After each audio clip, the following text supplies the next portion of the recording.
Hi, my name is Cassie, and I'm going to be talking about how human interactions are changing because of advancing technology. We live in a digital generation whether we want to or not. Our whole lives we had lived with technology that our founding fathers only dreamed about. But is this a good thing for our future? Are human interactions suffering or improving in a different light? Not too long ago, children were running outside using their imagination to create new games and using the outdoors as their source of play. Now this image is more common to see, a child glued to the computer screen. My younger siblings are actually more advanced using the computer than I am. To me, this is a frightening fact to know my 10-year-old sister can fix my laptop before I can. One way that human interactions are changing is through an extremely popular social networking website known as Facebook. It connects over 500 million people and it is continuing to grow each day. There are perks to this site, such as staying in touch with friends, but there are also downfalls. I have noticed that people in class are not using their laptop to take notes, but to spend the entire class period on Facebook. Facebook can very often make people believe they are closer to their friends online than they really are.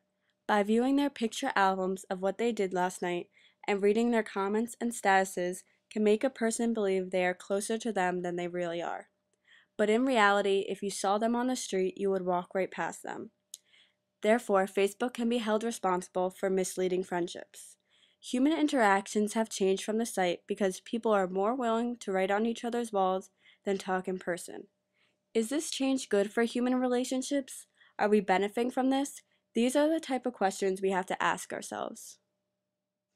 Another new way to connect with people that grew very popular within the years is online dating. A large number of people got married because of websites such as eHarmony and Match.com. Our technology is so advanced now that we could find our future soulmates with only a click away. This idea seems crazy to me, but it's the new reality of the future.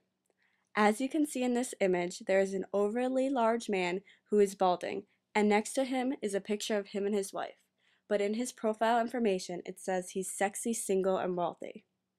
When a person is communicating online, they can make up whatever they want because it is a lot easier to lie to someone who isn't there. Now I'm going to share an embarrassing story with you. I had a boyfriend in 5th grade named Steve, who I actually date today, oddly enough. But nevertheless, I remember in 5th grade we would IM each other on AIM Instant Messenger for hours on end. God only knows what we had to talk about for so long, but when we saw each other in the hallways at school, we would smile shyly at each other, then quickly walk away. Our relationship was solely based on AIM. It's safe to say that that relationship did not last long. Texting has become the new craze. People text now more than ever. A third of teens who have cell phones text 100 texts a day or more. The positive thing about texting is that it could be more efficient than a phone call. For example, a person can send out a mass text to 10 people instead of having to call them each individually. However, people can become addicted. Unfortunately, I am one of these people. I find myself texting since I wake up till I sleep. This is mostly because I am in a long-distance relationship.